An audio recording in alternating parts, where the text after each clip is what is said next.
This is Kimberly Reuter, business advisor and supply chain expert, and welcome back to my podcast, The Morning Mood. We are here today with Jennifer Black, and we are going to be kicking off another one of our architect series. You know what that's about. That is about the people who built the foundation of Amazon way back in the day, and we still see evidence of that work that they did today. So, Jennifer, welcome.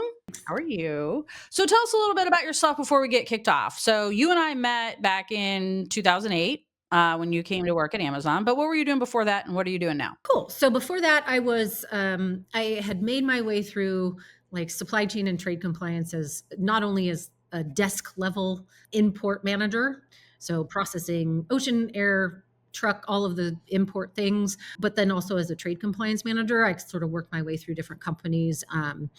I ended up right before Amazon. I was working at a company called Cranium that does toys and games, and I was their trade and transportation manager, managing all of their like binding rulings and compliance audits, duty reduction programs, that kind of stuff. So I had a little bit of background before I got into Amazon, and was hired by you to come in and just run brokerage. Yeah. So I was leaving the transportation and supply chain stuff to someone else. Yeah. I think you're going to have him on your show. Sean.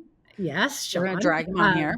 Yep. And so my focus got like much more narrow when I came to Amazon, which was great because I was able to really dig deep into it. And then what did you do after that? You had some babies and you went on to, you went back to Amazon. You worked at CDS. So actually it was Amazon that helped me like pivot. So one of the interesting things that happened when I was there is I started to see the intersection between technology and operations. Yeah. And so when I ended up leaving Amazon, I moved out of state. So I ended up leaving Amazon. I started focusing more on the automation side of things. And I sort of got myself into product management. I was doing product management for supply chain, logistics, and trade for a number of years after that. Yeah, that's amazing. And that's true. I mean, a lot of what we had to do at Amazon, we built a lot of tech at Amazon. It was a tech. You had to build tech. Like that's the only way you survived. All right. So I think I've told people, but I'm not sure. When I joined Amazon in 2006, I joined in January 1st, 2006. Amazon did not have an import department. They imported Carrie Morris, who we have interviewed as part of the Architect series, was doing about 25 containers a year with some, she wasn't even really doing, she was kind of playing around with private label at the time. I don't think she'd really even kicked it off.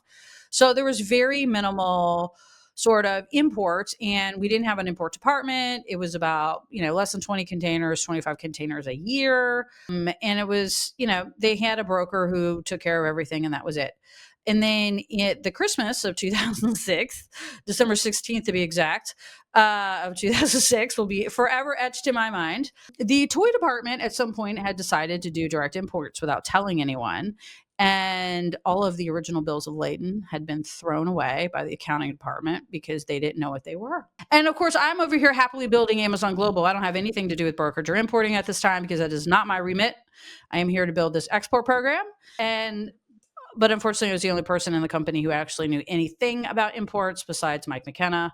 And it fell to me to figure out what to do with these 12 containers, I think it was, that were stuck all over the United States 2 weeks before Christmas. And they were toys.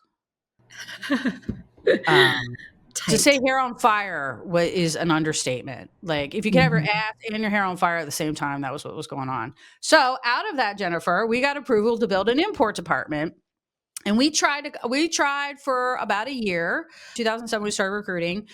And we knew pretty quickly that we had a problem because Amazon's brokerage and customs compliance problem was a scale issue. And it was that we had to be able to move fast, quick, leverage technology to do this. And we had to be creative. And almost all of those things that I said do not exist in a traditional customs compliance person. So unfortunately, we burned through a few trying to make this happen. And we got you.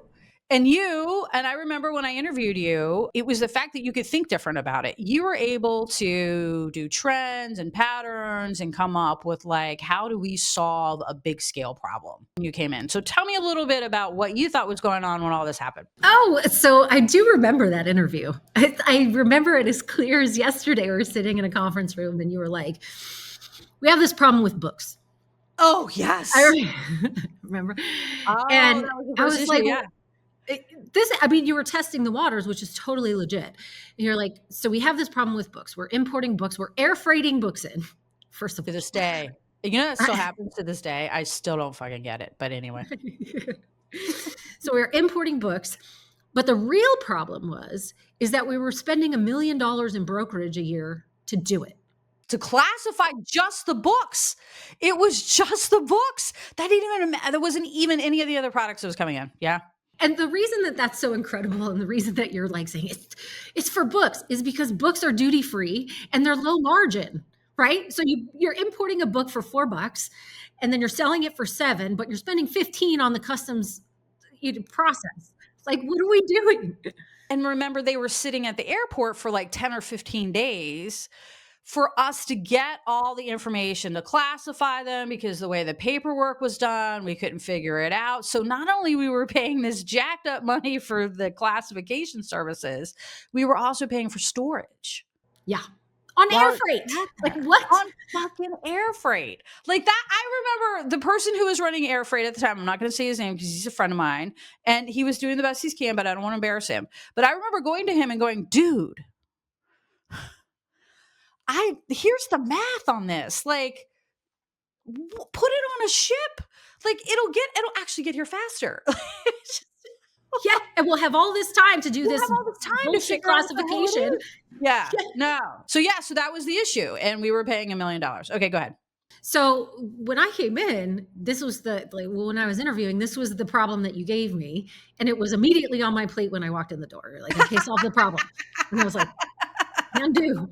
Congratulations. I thought this was hypothetical. God damn it. No, Nope. Nope. you're the only person who didn't run out of the room when I asked them that question. That's how you got the job. So it was funny. I want to put a little context in here because I think Amazon at that time, well, industry wide, actually, there was something that was going on where we were kind of like a foot in each canoe with like how we did brokerage. So previous to this point, everything had been in brokerage. It had been manual, right? You had a file that had your arrival notice and it had your 3461 and it had your, it had all your notes. And there was your import manager would sit there with like a stack of files organized by urgency, and you just pull the file. Yeah. And that's how we were doing it. But there were tools that were emerging that would help with that. So we were sort of in this weird space where we're like, hey, we have some things that can help us to do this better, but we're still kind of in this paper world. And so that was another challenge that we had to sort of work our way through. Work through because it was our brokers and freight forwarders who were actually holding us back because they were the ones who were like, no, no, no, no, we need to see all the physical papers and blah, blah, blah. And we were like, wait a minute. If ACE can modernize, I mean, customs can modernize. Automated customs environment, yeah. Automated If they customs can do it. environment, like, why are we still like fighting over paper? Yeah. And and the other thing was too, in that, they were making a lot of money. I mean, they were profiting off. So we hired you, and that was your immediate problem. And that was a tip. That was a real peek into what our issues were because it was about scale. And I think when we finally, so you dug in. So what'd you figure out? Tell me what you did. Yeah. So when we dug in, we figured out a couple of things. First, we tried to work with our brokers to say, how can we streamline this process? And they were like, no, we thank told you. them. Yeah. We did. We told them like, this is too much money. We gave them a shot. We did. Mm-hmm. And that's ultimately how they lost the business. I'm going to jump forward just, I don't know, a little bit, but they did lose the business. They did lose the business because of this. Yeah. But go ahead. We also tried to work with the vendors. You remember all of those vendors that were based out of the UK. They were like, here's your, photos copied invoice line by line. I was like, can we get that in a file? Like Excel spreadsheet, optical They file, were like, no. CSV. Nothing. No, that's right. We got a hard copy. And it was like the title of the book. Yeah. Which was why there was so much time spent. Yeah. Like the broker had to go through, look up the title, and then, come up with what was it? Line by line. Line by line by line by line. And as you mentioned already, the duty for all books was absolute jackass zero. So nobody cared, Yeah, nobody cared, including customs. including customs. Yeah. Yeah. All right. So what we started to do with that process is we started to sort of think, like, what does customs care about? Customs cares about getting their duty, and this is all duty free. So if we can prove to them that these imports are all books and they're all duty free, is there a way that we can scale this in a better way? And so, um, with not a little bit of input from you, we came up with this solution, which was to do it by statistics, right? And so we have, let's just say, 1,000 lines, which is probably about right, 1,000 lines per invoice. And we could go through those lines, and we had to do it manually at first, and go through those lines and be like, is anything in here not a book and not duty free? Because sometimes they would have like little things. That was what the broker was saying. Like sometimes there's a DVD in there because you could have a book that had a DVD too. But DVDs are also duty free. And anything that was included with the book was the value of it, because there was another situation too, like there was a book that came with like colored pencils or something. And it was like, no, it's still a book. The colored pencils didn't shift the value of the goods. Yeah. And so what they want is to know that you're paying the correct amount of duty. And for statistical purposes, they want to know what you're importing. So they want to know the breakdown of books and DVDs and colored pencils. Okay, but it's all duty free. Okay. So what we ended up doing is we ended up statistical model and summarizing all of that stuff based on known data Yep. and Historical provide entries. historical entries, and we gave them a breakdown of the statistical imports and summarized it that way. So we had to actually we had to convince the broker, the new broker. The new broker. Actually, the new broker we didn't need to convince, because I had already run this by them before we hire them, before, just to see if it was compliant. Remember, like we ultimately got approval to move forward with this, but we weren't trying to be non-compliant. We were trying to be efficient. Like we weren't trying to like not pay any duties or do anything. We were just like, look, we just can't take 15 days to solve an air freight shipment of books. So yeah, so that was the intent, was efficiency. Yeah, and so that's how we got the new broker, because the new broker was like, "No, we think this is good and we'll check for you." Yeah, we'll check for you. So yes, so that's what we ended up doing. We actually went to customs and said, "Is this okay? Will you accept this?" And they gave us some parameters that were basically like adjust your model quarterly. Yep, we had to check and make sure. And so we would do that quarterly, and adjust. And there were some adjustments, but it didn't move very far, of course. But we did our due diligence and we had the records to prove it. And that's how we started doing imports for those like gnarly book imports. And it ended up saving us so much money and so much time. Like, really, the key factor here is like, how fast can you do it? Is the time. So we ended up saving. Everything. Yeah, the resources, the head count, the everything. Oh, yeah. Yeah. So I remember they were, it was maybe 2 or 3 months in, and we came up with this plan and we started executing on it. And then I remember Preetham, he was like, "Hey, I should know your name. You Preeta, saved my $1 million our off the bottom finance line in the director. first 3 months. Congratulations." It was great. It was a He was great great. first win. I'm trying to track him down. I'm gonna get him on the show. But yeah, so that's what was going on at the time in Amazon, is that when I hired Jennifer on board, and we're gonna get into more of these details in our upcoming episodes, because as the Architect series, we have 4 episodes. But that's what was going on at Amazon at the time, was that we were working with the floodgates just opened. And we're importing everything now, and we're not waiting. And so there was no big initiative like, hey, we're going to plan to do this in 6 months. We're going to start placing POs with China. It was like, we got an arrival notice. What the fuck? Okay. So I guess we're doing home goods now. Oh, now we're doing electronics. Like, now, Shoes. shoes.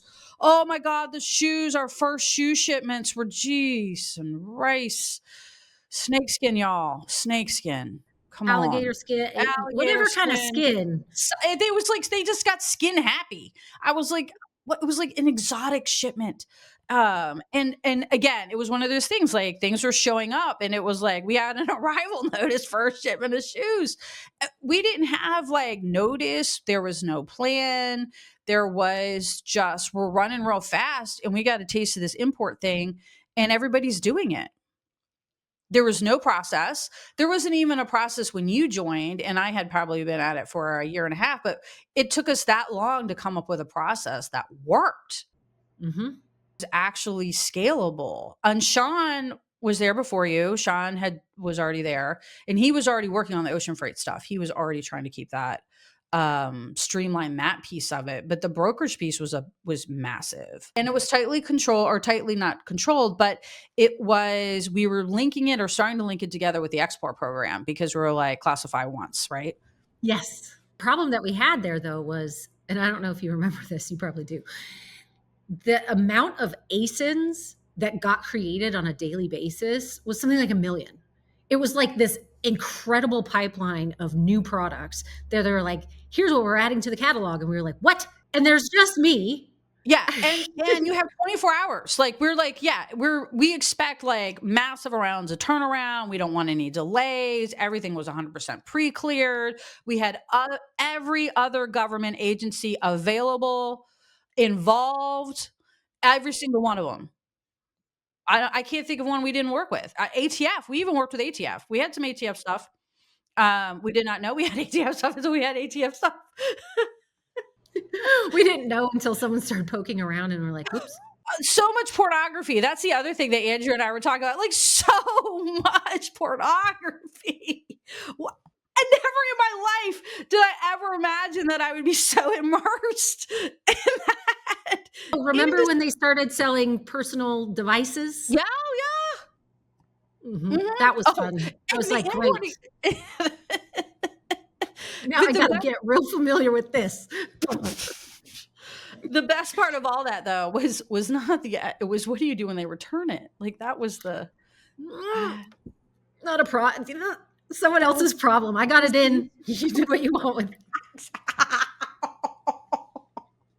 Put it in Exactly. next to I and bet leave they it did. It would there. always come back to us. Like whenever there was some like crappy situation, if it had it all left the country at any point, they were like, "Oh, give it to import, give it to Kim's department." Like they're just like, "Well, we imported these at some point, so it's your problem to figure out how we get them back." I'm like, "No, it's not." Yeah, it's not. But yeah, I know there's so much special cases. That was the, and I will say that that was the most unexpected thing about Amazon. I did not think that that was going to be like my big focus, Yeah, doing the special stuff. Remember the book? which we believe still lives free range in Europe. The Muhammad Ali, greatest of all The goat. time. I know. We'll talk about. We're gonna have to save that one for Sean because Yeah. that was Yeah, actually let a Sean talk Sean about that issue. one because We'll that's let his Sean. nightmare. And then he did. Sean did. We do believe it's still in Europe, right? He found a picture of it in a restaurant, or he found it in a restaurant. And sent us a picture. We do believe that is the original goat. That's there. It must be the only one in the whole continent. So that's episode. As you can see, Jennifer and I got tons of work done at Amazon. But so that was what was going on at Amazon when Jennifer and I started building the brokerage department. Is we were dealing with a million new products a day, and how and some of those are a lot of those are going to be imported, and how do we deal with that? We got to export all of them, and we need to do it extra fast, and we don't have any processes, and we didn't. I We remember didn't. we'll talk about that. We're going to talk about this in the next episode. I don't want to ruin it, but that's where we Okay. were. All right. We're going to be back for episode 2, and Jennifer and I are going to talk about how we came up with solutions and some of the challenges that we bumped into on implementing those. All right. We will be back. Thank you, my Moody's. See you soon.